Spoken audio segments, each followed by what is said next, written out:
ਸਿਰਫ ਬਾਹਰ ਥੋੜੀ ਜਿਹੀ ਬੈਰਲ ਜਿਸ ਤਰ੍ਹਾਂ ਤੁਸੀਂ ਹੁਣ ਦੇਖ ਰਹੇ ਹੋ ਨਿਕਲੀ ਹੋਈ ਸੀ ਅਤੇ ਲਗਾਤਾਰ ਸਿੱਧਾ ਪੂਰੀ ਪਰਿਕਰਮਾ ਦੇ ਇਲਾਕੇ ਦੇ ਵਿੱਚ ਫਾਇਰ ਕਰ ਰਹੀ ਸੀ। ਇੱਥੇ 2 ਸਿੱਖ ਨੌਜਵਾਨਾਂ ਨੇ ਬਹਾਦਰੀ ਨਾਲ ਲੜਦਿਆਂ ਸੈਂਕੜੇ ਫੌਜੀ ਮੌਤ ਦੇ ਘਾਟ ਉਤਾਰ ਦਿੱਤੇ। ਬੜੇ ਖੂਬੀ ਦੇ ਨਾਲ ਕਵਰ ਹੋ ਰਿਹਾ ਸੀ ਤੇ ਇਸ ਜਗ੍ਹਾ ਦੇ ਵਿੱਚ ਸਾਡੇ ਬਹੁਤ ਜ਼ਿਆਦਾ ਜਵਾਨ ਸ਼ਹੀਦ ਹੋਏ। ਇਹ ਜਿਹੜਾ ਮੈਨ ਹੋਲ ਤੁਸੀਂ ਦੇਖ ਰਹੇ ਹੋ ਇਸ ਦੇ ਵਿੱਚ ਇੱਕ ਆਦਮੀ ਬੈਠਾ ਹੋਇਆ ਸੀ ਤੇ ਉਹ ਆਪਣੇ ਹੱਥਾਂ ਦੇ ਨਾਲ ਇਸ ਇਲਾਕੇ ਦੇ ਵਿੱਚ ਗ੍ਰਨੇਡ ਸੁੱਟੀ ਜਾ ਰਿਹਾ ਸੀ। ਸਿੱਖਾਂ ਦੀ ਬਹਾਦਰੀ ਦੀ ਕਹਾਣੀ ਇੱਕ ਹੋਰ ਫੌਜੀ ਦੇ ਜ਼ਬਾਨੀ। इलाके में पहुंचे तो यहाँ पर इतना जोर से फायर आया हमारे ऊपर कि तकरीबन 150 से 200 आदमी गिरे हुए थे। कुछ इनमें से मर चुके थे, कुछ जख्मी पड़े हुए थे। इसकी वजह ये थी कि अगर आप सामने की तरफ देखें तो आप देखेंगे कि जिस जगह लाल झंडा लगा हुआ है वहाँ से इन टेररिस्ट का फायर खुला। उसके साथ आप खिड़कियाँ देख रहे हैं, उनके अंदर छोटे छोटे होल बने हुए हैं, वहाँ से फायर आया।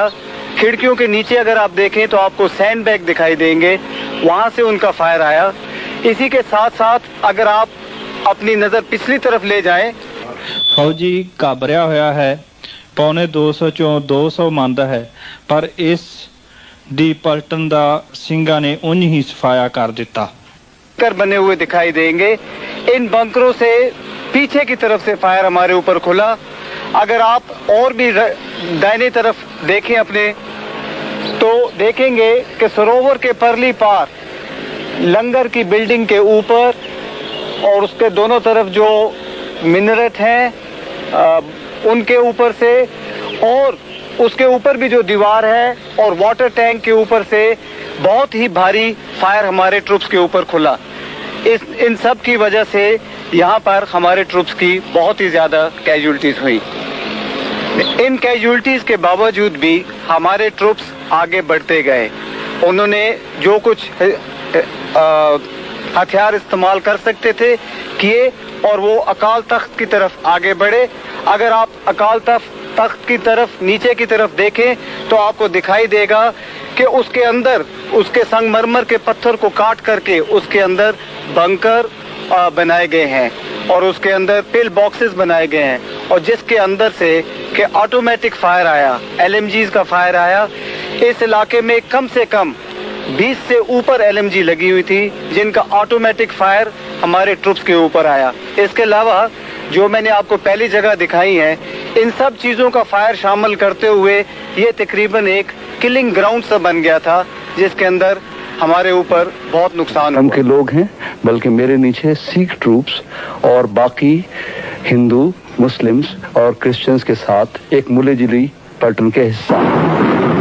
तो इस किस्म के टास्क को पूरा करने के लिए एक बार मेरा दिल भर आया कि अगर दुश्मन के खिलाफ होता एक बैटल फील्ड में तो ज़्यादा अच्छा होता, मगर एक फौज के अधिकारी के कर्तव्य को समझते हुए जब मेरी पलटन की इज्जत पे बन गई और मुझे ये टास्क दे दिया गया कि एक विंग में से गोल्डन टेम्पल के मैं इन विद्रोहियों को उनके हथियारों के साथ हटा दूं, तो मेरे सब कम्युनिटीज, सब धर्मों के जवानों ने हाथ खड़े करके इस टास्क को पूरा करने की शपथ खाई। और जब मैं इस गेट में सिक्योर करने के लिए घुसा तो मेरे जवानों के पैर में चोटें घुसते ही लग गईं और जब मैंने देखा थोड़ी देर बाद अंधेरे में पता चला कि फायर तहखानों से और नीचे से ऊपर मेरे जवानों को मारने के लिए आ रहा है। ऐसी सिखलाई मैंने आम तौर पे फौज में भी नहीं देखी है। ਸਰਕਾਰ ਵੱਲੋਂ ਇਤਨੇ ਹਥਿਆਰ, ਇਤਨੇ ਸੋਰਸ ਵਰਤਨ ਦੇ ਤੇ ਨਵੀਨ ਹਥਿਆਰ ਹੋਣ ਦੇ ਬਾਵਜੂਦ ਵੀ ਸਿੱਖ ਸੂਰਬੀਰਤਾ ਨਾਲ ਲਗਾਤਾਰ ਹੁਣ ਤੱਕ ਲੜਦੇ ਰਹੇ ਹਨ ਅਤੇ ਭਾਰਤੀ ਸਰਕਾਰ ਨੂੰ ਵਕਤ ਪਿਆ ਹੋਇਆ ਹੈ। ਆਓ ਉਹਨਾਂ ਇਮਾਰਤਾਂ ਦੇ ਦਰਸ਼ਨ ਕਰੀਏ ਜਿਨ੍ਹਾਂ ਇਮਾਰਤਾਂ ਦਾ ਨੁਕਸਾਨ ਜੂਨ 1984 ਵਿੱਚ ਹਿੰਦੁਸਤਾਨੀ ਫੌਜ ਨੇ ਕੀਤਾ ਹੈ। ਦਫ਼ਤਰ ਸ਼੍ਰੋਮਣੀ ਗੁਰਦੁਆਰਾ ਪ੍ਰਬੰਧਕ ਕਮੇਟੀ ਤੇ ਤੇਜਾ ਸਿੰਘ ਸਮੁੰਦਰੀ ਹਾਲ, ਇਹ ਇਮਾਰਤਾਂ ਸਾੜ ਕੇ ਫੌਜ ਨੇ ਸੁਆਹ ਕਰ ਦਿੱਤੀਆਂ ਹਨ। ਦਫ਼ਤਰ ਸ਼੍ਰੋਮਣੀ ਗੁਰਦੁਆਰਾ ਪ੍ਰਬੰਧਕ ਕਮੇਟੀ ਅੰਮ੍ਰਿਤਸਰ, ਤੇਜਾ ਸਿੰਘ ਸਮੁੰਦਰੀ ਹਾਲ ਅੰਮ੍ਰਿਤਸਰ, ਦਰਬਾਰ ਸਾਹਿਬ ਕੰਪਲੈਕਸ, ਆਫਿਸ ਸ਼੍ਰੋਮਣੀ ਗੁਰਦੁਆਰਾ ਪ੍ਰਬੰਧਕ ਕਮੇਟੀ ਸ਼੍ਰੀ ਅੰਮ੍ਰਿਤਸਰ। ਇਹ ਸ਼੍ਰੋਮਣੀ ਗੁਰਦੁਆਰਾ ਪ੍ਰਬੰਧਕ ਕਮੇਟੀ ਤੇ ਤੇਜਾ ਸਿੰਘ ਸਮੁੰਦਰੀ ਹਾਲ ਦਾ ਫਰੰਟ ਸਾਈਡ ਮੋਰਲਾ ਹਿੱਸਾ ਹੈ। ਇਹ ਉਸ ਦਿਨ ਦੀ ਸੀਨ ਹੈ ਜਿਸ ਦਿਨ ਪਹਿਲੇ ਦਿਨ ਫੌਜ ਦੇ ਹੱਥੋਂ ਸ਼੍ਰੋਮਣੀ ਗੁਰਦੁਆਰਾ ਪ੍ਰਬੰਧਕ ਕਮੇਟੀ ਨੇ ਚਾਰੇ ਲਿਆ ਤੇ ਸਿੱਖ ਸੰਗਤਾਂ ਦਰਸ਼ਨ ਕਰਨ ਜਾ ਰਹੀਆਂ ਹਨ। ਸਿੰਘ ਸ਼੍ਰੋਮਣੀ ਕਮੇਟੀ ਦੇ ਦਫ਼ਤਰ ਦੇ ਦਰਸ਼ਨ ਕਰਦੇ ਹੋਏ।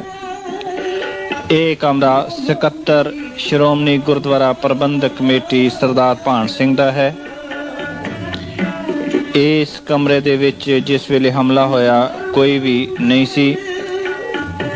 ਇਹ ਹੈ ਬਰਾਂਡਾ ਸਕੱਤਰ ਸ਼੍ਰੋਮਣੀ ਗੁਰਦੁਆਰਾ ਪ੍ਰਬੰਧਕ ਕਮੇਟੀ ਦੇ ਸਾਹਮਣੇ ਫਰੰਟ ਸਾਈਡ। ਇਹ ਵਿਚਾਲਦਾ ਰਸਤਾ ਜਾ ਰਿਹਾ ਹੈ, ਸ਼੍ਰੋਮਣੀ ਗੁਰਦੁਆਰਾ ਪ੍ਰਬੰਧਕ ਕਮੇਟੀ ਦੇ ਕਮਰਿਆਂ ਨੂੰ ਦੋਨੇ ਪਾਸੇ ਵੰਡਦਾ ਹੈ। ਇਹ ਹੈ ਲੇਖਾਕਾਰ ਸ਼੍ਰੋਮਣੀ ਗੁਰਦੁਆਰਾ ਪ੍ਰਬੰਧਕ ਕਮੇਟੀ ਦਾ ਕਮਰੇ ਦਾ ਮੂਹਰਲਾ ਦਰਵਾਜ਼ਾ। ਦਰਵਾਜ਼ਾ ਸੜਿਆ ਪਿਆ, ਟੁੱਟਿਆ ਪਿਆ ਹੈ। ਸਿੱਖ ਸੰਗਤਾਂ ਦਰਸ਼ਨ ਕਰਨ ਆ ਰਹੀਆਂ ਹਨ।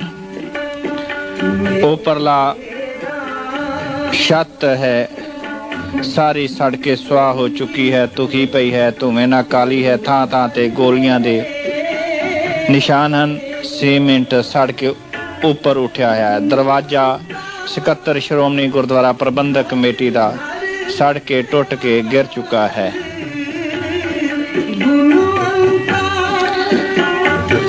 ਦਫ਼ਤਰ ਦੇ ਬਾਹਰ ਦਾ ਹਿੱਸਾ ਦਰਵਾਜ਼ਾ ਟੁੱਟ ਸੜਿਆ ਪਿਆ ਹੈ। ਸਾਹਮਣੇ ਗੋਲੀਆਂ ਦੇ ਨਿਸ਼ਾਨ ਦਿਸ ਰਹੇ ਨੇ। ਪੱਖਾ ਦਿਸ ਰਿਹਾ।